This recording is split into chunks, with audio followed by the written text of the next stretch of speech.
Assalamualaikum warahmatullahi wabarakatuh. Hamdan wa syukrulillah, sholli wa sallim ala rasulillah wa ala alihi wa sahbihi wa mawalah amma ba'du. Gimana kabarnya anak-anak? Mudah-mudahan baik ya. Perkenalkan, nama saya Barkah Hidayah. Saya guru Al-Quran Hadis. Pada kesempatan kali ini saya akan membahas tentang materi tentang moderasi beragama. Sebenarnya apa sih moderasi beragama itu? Moderasi kalau secara bahasa itu berarti adalah pertengahan. Pertengahan di sini jangan diartikan bahwa umat yang beragama itu dilarang untuk mencapai puncak dalam segala hal, baik itu karir, keilmuan, kekayaan, atau bahkan peribadahan. Bukan seperti itu. Tapi pertengahan yang dimaksud di sini adalah secara bahasa dulu. Moderasi itu kalau dalam bahasa Arab itu artinya adalah wasatiyah. Dalam bahasa Indonesia kita sering mendengar kata istilah wasit. Wasit itu dalam sebuah pertandingan gimana sih? Wasit itu harus berada di tengah, tidak memihak salah satu pihak, harus berimbang, harus adil. Nah, seperti itu kita dalam beragama. Beragama itu harus adil, tidak berlebihan, tidak juga kekurangan. Harus ya sesuai porsinya. Loh, bukankah Islam itu sudah mengajarkan tentang prinsip keadilan? Iya, betul. Islam memang memiliki prinsip keadilan. Sehingga Islam itu sendiri adalah moderat. Kalau tidak moderat itu bukan Islam. Dalam Al-Quran Allah berfirman, "A'udzubillahi minasyaitonirrajim, wa kadzalika ja'alnakum ummatan wasata." Dan dengan demikianlah kami jadikan kalian umat yang wasata, umat pertengahan, umat yang adil. Dalam ayat lain Allah juga menegaskan, "A'udzubillahi minasyaitonirrajim, wa la yajrimannakum syana'anu qaumin 'ala alla ta'dilu, i'dilu huwa aqrabu littaqwa." Dan janganlah kebencianmu atas suatu kaum, atas suatu kelompok menjadikan kamu tidak adil. Berlaku adillah karena adil itu lebih dekat dengan ketakwaan. Kalau memang Islam itu sudah adil, lantas kenapa kok ada istilah moderasi beragama? Perlu dipahami antara agama dengan beragama itu berbeda. Antara Islam dengan berislam itu adalah berbeda. Islam itu adalah Islamnya itu sendiri, agamanya itu sendiri. Sedangkan berislam adalah cara kita memeluk Islam, cara kita memeluk, cara kita melakukan keislaman kita dalam keseharian, seperti itu. Yang perlu dimoderasi bukan Islamnya, tapi adalah keberislamannya, cara kita memeluk Islamnya. Sekarang kita lihat banyak terjadi di kalangan muslim itu sendiri saling dikit-dikit mengkafirkan, dikit-dikit menyalahkan, dikit-dikit membid'ahkan, seperti itu. Nah, ini yang perlu dimoderasi. Nggak boleh kita seperti itu. Lantas kalau begitu bagaimana sih cara kita agar bisa moderasi dalam beragama, moderasi dalam berislam? Yang pertama adalah dengan pengetahuan keagamaan, pengetahuan tentang mana yang usul, mana yang furu', mana yang pokok dalam beragama, mana yang bukan pokok, mana yang cabang, seperti itu. Kita seringkali terjebak pada perbedaan yang akhirnya justru perbedaan ini justru menghantarkan kita pada permusuhan, seperti antara yang kunut dengan tidak kunut. Misalkan yang kunut menyalah-nyalahkan yang tidak kunut pun sama menyalah-nyalahkan yang kunut. Padahal ini hanyalah masalah yang furu', bukan masalah yang usul, bukan masalah yang pokok. Yang punya pendapat sendiri, Imam Syafi'i itu ya berpendapat bahwa kunut itu bagian dari sunnah abad dalam sholat, sehingga kalau ditinggalkan itu ya sunnah untuk melakukan sujud sahwi. Sedangkan Imam Malik itu berpendapat bahwa kunut itu bukan bagian dari sunnah abad sholat, sehingga ya ditinggalkan juga nggak masalah. Dua imam ini mempunyai toleransi yang sangat tinggi. Ketika Imam Syafi'i berkunjung ke Imam Malik, kemudian Imam Syafi'i disuruh untuk diperintahkan untuk diminta untuk menjadi imam, Imam Syafi'i walaupun pendapat ia kunut itu bagian dari sunnah, tapi ketika ia menjadi imamnya Imam Malik, menjadi imam sholatnya dalam berjamaah dengan Imam Malik, Imam Syafi'i tidak melakukan kunut. Begitu juga sebaliknya, ketika Imam Malik diminta untuk menjadi imamnya Imam Syafi'i, ketika berkunjung ke Imam Syafi'i, Imam Malik yang berpendapat bahwa tidak usah kunut, justru malah melaksanakan kunut. Begitu indahnya toleransi dalam Islam. Sehingga ya kita jangan sampai hanya dengan masalah furu', dengan masalah yang ya bukan pokok, kita lantas menyalah-nyalahkan orang lain. Intinya adalah silakan yakini apa yang menurut kalian benar, silakan yakini apa yang menurut kita benar, tapi jangan sekali-kali menyalahkan pendapat yang berseberangan dengan kita. Kemudian juga pengetahuan dalam keagamaan ini adalah perlu memiliki pengetahuan keagamaan, perlu memahami keagamaan ini secara komprehensif, secara menyeluruh. Banyak ayat-ayat jihad dalam Al-Quran seringkali disalahartikan dengan jihad itu berarti mengangkat senjata dalam peperangan, membunuh orang kafir. Bukan seperti itu. Tapi jihad di sini ya perlu diartikan dengan makna lain. Dengan konteks sekarang, Rasulullah ketika selesai perang Badar, Rasulullah malah berkata, "Roja'na min jihadil asghar ila jihadil akbar." Kami ini udah berperang dari jihad yang kecil menuju jihad yang besar. Jihad yang besar itu apa? Ditanya oleh sahabat, dikatakan oleh Rasul bahwa jihad yang besar itu adalah jihad melawan hawa nafsu, seperti itu. Kemudian selain itu kita juga perlu memiliki pengetahuan agama yang perlu memahami masalah-masalah khilafiyah dalam agama, masalah yang ikhtilaf dalam agama, masalah-masalah yang memang mengandung pro kontra. Saya sebenarnya sudah bosan ya, tiap tahun itu kita selalu berkutat pada masalah halal haramnya mengucapkan ucapan selamat Natal, padahal dari dulu itu udah dibahas. Ada dua pendapat, ada yang membolehkan, ada yang tidak. Tapi kita terus saja debat kusir mengenai masalah halal haram mengucapkan selamat Natal. Padahal ketika orang yang debat, yang berseteru itu pun kita tanya apa dasarnya, ya nggak tahu juga. Nah ini perlu dipahami bahwa memang mengucapkan selamat Natal ini memang ada dua pendapat, ada yang membolehkan, ada yang tidak. Ya silakanlah yang berpendapat membolehkan ya menghormati pendapat yang tidak membolehkan. Begitu juga sebaliknya, pendapat yang tidak membolehkan menghormati juga pendapat yang membolehkan. Ini jangan sampai malah main mengkafir-kafirkan kedua belah pihak, malah bilang yang satu salah, terlalu kaku Islamnya atau gimana, sedangkan yang satu lagi bilang kafir masa ngucapin selamat Natal. Nggak gitu. Bahkan kalau kita lihat dalam Mausu'atul Fiqhiyah itu bukan hanya mengucapkan Natal, bahkan sholat dalam gereja pun itu boleh, nggak masalah, sholat tetap sah dalam gereja, seperti itu. Selanjutnya pengetahuan keagamaan ini selain kita memiliki pengetahuan komprehensif, mengetahui yang usul dan furu, memiliki pemahaman tentang keagamaan yang tadi sudah disebutkan, juga kita perlu memahami kondisi sekitar, bagaimana kondisi sekitar kita. Jadi Islam itu dimanapun berada jangan menjadi tamu, tapi Islam itu harus membaur dengan adat kebudayaan setempat. Rasulullah SAW dulu ketika Islam datang pertama kali di Mekah, Rasul jadi nabi itu ada di Mekah, tapi Rasulullah tahu bahwa menyembah berhala itu musyrik, tapi Rasulullah tidak serta-merta langsung menghancurkan berhala-berhala yang di Ka'bah, tidak seperti itu. Bahkan ketika Rasul sudah hijrah ke Madinah, Rasul di Madinah pun Rasul tidak serta-merta langsung memaksa orang Yahudi untuk langsung memeluk Islam, tidak begitu. Padahal Rasulullah di Madinah itu sebagai kepala negara, sebagai khalifah, tapi Rasul tidak memaksakan itu.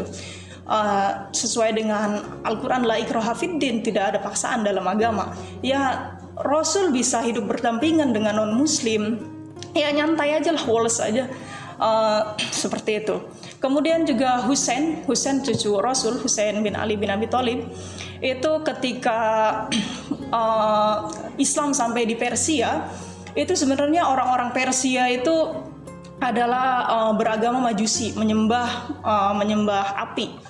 Husain ketika sampai di Persia menikahi anaknya Raja Persia, kemudian sampai di Persia itu banyak orang-orang dari Majusi itu memeluk Islam. Tadinya itu orang Majusi itu menaruh api, menyembahnya itu api itu ditaruh di atas menara, kemudian mereka sembah. Nah, Islam datang ke Persia, Islam tidak lantas langsung menghancurkan menara tersebut, tidak. Tapi apinya dibuang dan menara tersebut itu malah dijadikan sebagai alat untuk adzan. Jadi ketika adzan, seorang muadzin naik dulu ke menara dan kemudian langsung adzan di situ. Dan ini budaya menara masjid ini ada sampai sekarang di kita. Jadi nggak serta-merta apa yang ada dulu dilaksanakan oleh non-muslim langsung disalahkan begitu saja. Tapi kalau memang tidak bertentangan dengan Islam, ya itu bisa diadopsi. Begitulah prinsip ma'ruf dalam Islam. Dalam Islam itu ada istilah amar ma'ruf. Ma'ruf itu asal katanya dari uruf. Uruf itu berarti adat. Selagi adat kebiasaan setempat tidak bertentangan dengan syariat Islam, ya kenapa tidak? Silakan diadopsi. Islam tidak boleh jadi tamu dimanapun, tapi Islam harus membaur dengan budaya setempat. Dengan catatan bahwa budaya setempat itu tidak bertentangan dengan Islam, seperti itu. Kemudian, saya ngomong kecepatan ya. Slow. nggak biasa di depan kamera soalnya. Kemudian ada lagi kunci dalam agar moderasi dalam berislam itu seperti apa. Yang kedua adalah jangan emosi dalam beragama, tapi cintai agama. Maksudnya gimana jangan emosi beragama? Misal kita sudah tahu bahwa buka puasa itu ketika adzan maghrib, tapi jangan misalkan karena emosi yang berlebihan dalam beragama sehingga ketika sudah adzan maghrib, kalian sudah tahu itu waktunya berbuka, tapi karena terlalu emosi dalam beragama, ntar aja lah jam 6:30, atau ntar aja lah karena takut kurang afdol seperti itu, ntar aja jam 6:30 misalkan berbuka. Nah itu adalah pemahaman agama yang salah, tidak boleh seperti itu. Atau misalkan kalian tahu buka puasa itu ya sunnah dengan yang manis-manis dengan kurma, sehingga kalian kalau buka puasa dengan kurma aja, sehingga karena emosi yang berlebihan kalian memandang orang yang berbuka puasa dengan gorengan, dengan lontong, terus lantas kalian salah-salahkan, oh enggak nyunah, salah itu, yang benar pakai kurma kayak gitu. Nah itu tidak boleh seperti itu ya. Selagi buka puasa dengan gorengan, dengan lontong kan enggak menyalahi syariat ya enggak masalah. Kenapa tidak seperti itu? Jadi jangan emosi dalam beragama. Selanjutnya adalah menyadari bahwa Islam itu adalah rahmatan lil alamin. Kita harus menyadari betul bahwa Islam adalah rahmat bagi seluruh alam, bukan rahmatan lil mukminin, bukan rahmat bagi orang-orang beriman, bukan pula rahmatan lil muslimin, rahmat bagi orang-orang Islam, apalagi rahmatan lil muttaqin, rahmat bagi orang-orang yang bertakwa. Tapi Islam itu memberikan rahmatnya, memberikan kasih sayangnya kepada siapapun, baik itu muslim ataupun non muslim, baik itu orang beriman maupun kafir, baik itu manusia ataupun binatang, baik itu makhluk hidup ataupun benda mati. Islam memberikan rahmatnya di situ. Kita bisa lihat dalam ilmu fikih dijelaskan ketika kalau musim kemarau cuma ada air 1 ember misalkan mau kita pakai untuk berwudu, tapi ketika kita lihat tiba-tiba ada seekor anjing yang kehausan, maka hukumnya adalah air tersebut harus diberikan kepada anjing yang kehausan. Kita berwudu ya nggak usah berwudu, pakai dengan tayamum seperti itu hukum fikihnya. Jadi Islam jangankan ke manusia, ke binatang pun Islam memberikan rahmatnya. Bagaimana sebenarnya lantas gimana sebenarnya keberislaman, relasi antara umat Islam dan non muslim ketika dulu zaman Nabi ini sangat harmonis. Kita bisa ingat kembali bahwa Rasulullah SAW itu hampir setiap hari, bahkan setiap hari Rasul membawakan makanan, menyuapi orang Yahudi yang setiap hari mencaci maki dirinya.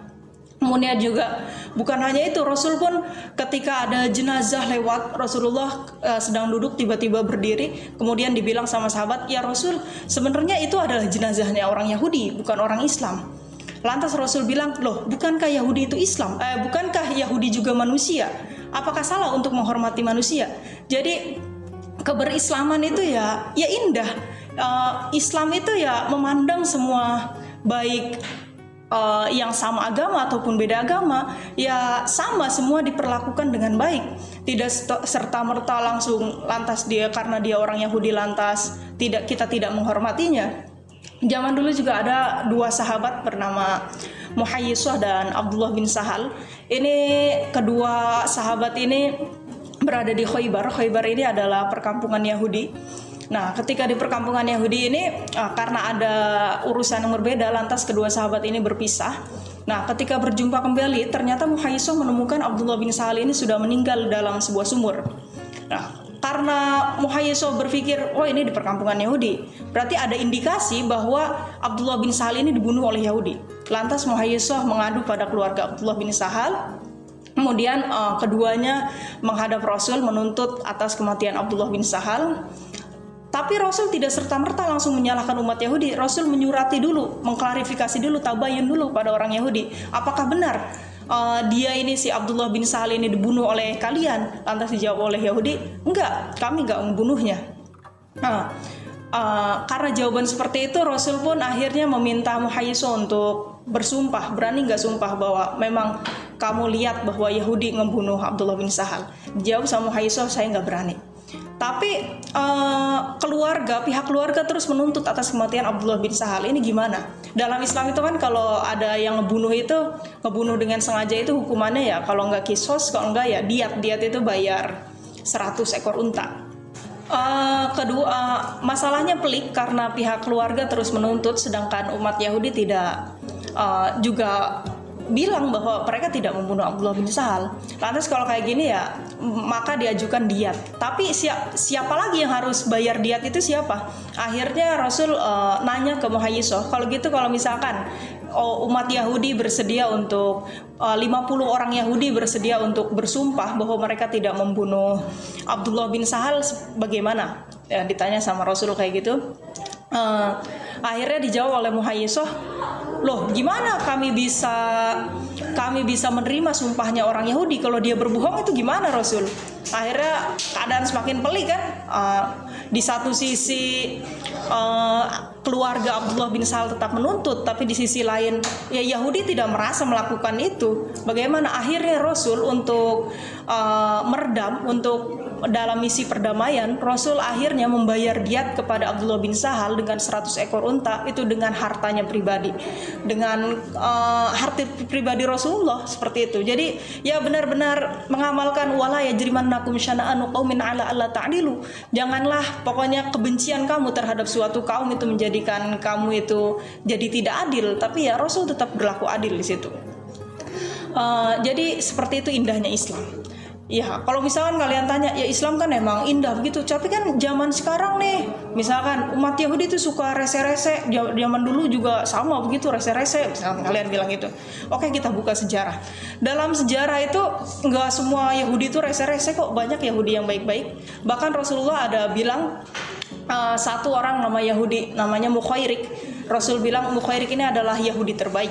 Kenapa Rasul bilang kayak gitu? Karena Mukhairik ini seorang Yahudi, dia kaya raya, tapi dia ikut berperang dalam perang Uhud. Ketika mau perang Uhud, si Mukhairik bilang, ketika nanti aku meninggal dalam perang, maka seluruh hartaku maka aku berikan kepada Rasul, aku berikan pada Islam. Kemudian betul, si Mukhairik ini meninggal. Pas Rasulullah dengar Mukhairik meninggal, Rasul bilang bahwa Mukhairik ini adalah Yahudi terbaik, seperti itu. Kemudian ada juga lagi namanya Mu'tim bin Adi. Mu'tim bin Adi ini siapa? Jadi ketika Rasul dulu hijrah ke Taif, Rasulullah hijrah ke Taif itu mendapat perlakuan yang kurang baik. Rasulullah ditimpukin pakai batu seperti itu. Nah, itu yang menolong Rasulullah itu adalah Mu'tim bin Adi. Rasulullah diberikan perlindungan oleh Mu'tim bin Adi, dan Mu'tim bin Adi itu adalah seorang Yahudi. Begitu juga ketika Rasulullah hijrah ke Madinah, siapa yang menunjukkan jalan agar tidak diketahui oleh orang-orang kafir Quraisy adalah Abdullah bin Uraqat. Abdullah bin Uraqat ini adalah seorang Yahudi juga. Jadi dari zaman Rasul sebenarnya ada banyak juga jasa orang Yahudi terhadap kita umat Islam. Begitu juga ketika hijrah ke Habsyah, itu ada jadi orang-orang Muslim itu ada dua kelompok itu hijrah ke Habsyah. Itu dua-duanya diterima dengan baik oleh Raja Najasyi. Raja Najasyi ini adalah rajanya Habsyah, dia adalah orang Yahudi juga. Jadi Rasulullah mengizinkan itu, nggak apa-apa. Jadi meminta perlindungan kepada non Muslim ya itu diizinkan oleh Rasul, dan itu disambut baik oleh Raja Najasyi, nggak masalah seperti itu. Jadi ya begitu indahnya Islam, ya kita harus meyakini bahwa Islam ini adalah agama yang penuh rahmat, bukan agama yang gampang melaknat. Agama Islam adalah agama yang kalau dakwah itu yang mengajak, bukan mengejek.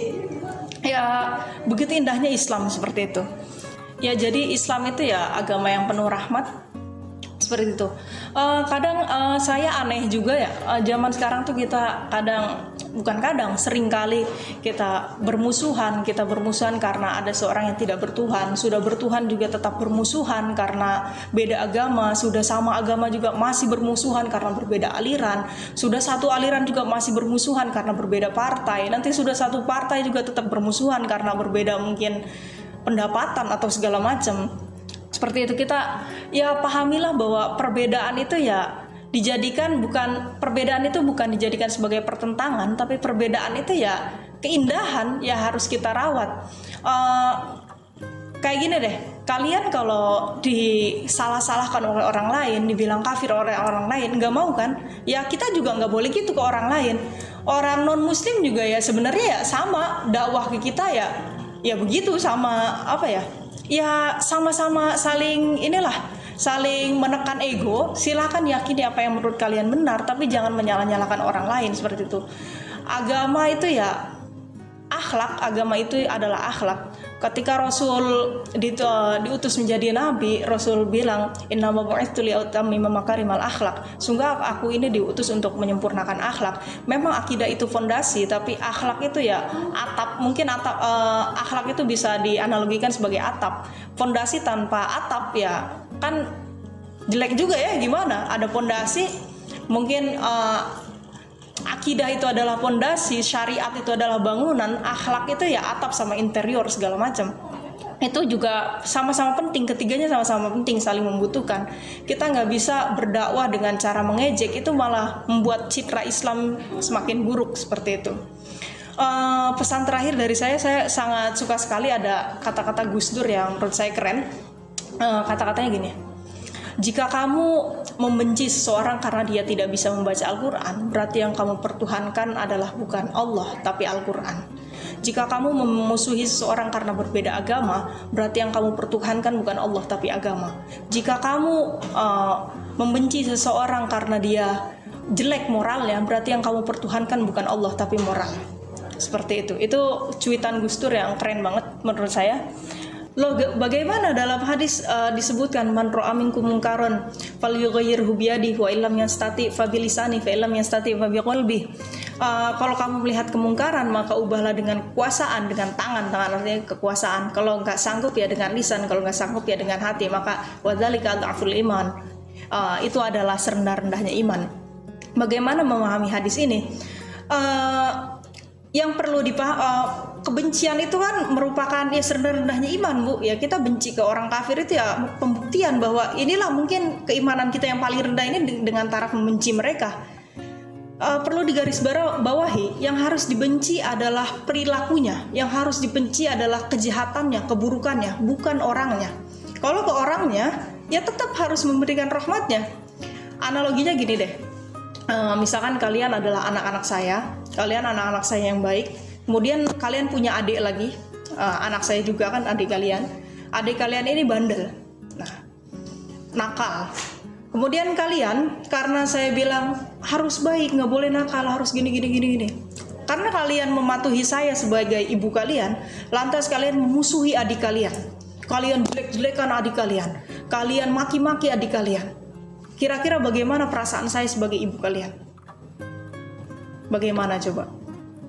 Nggak etis kan? Ya begitu pula Allah. Mau kafir, mau muslim, itu semua adalah hamba Allah. Itu semua adalah makhluk ciptaan Allah. Nggak boleh kita berlaku zalim terhadap mereka.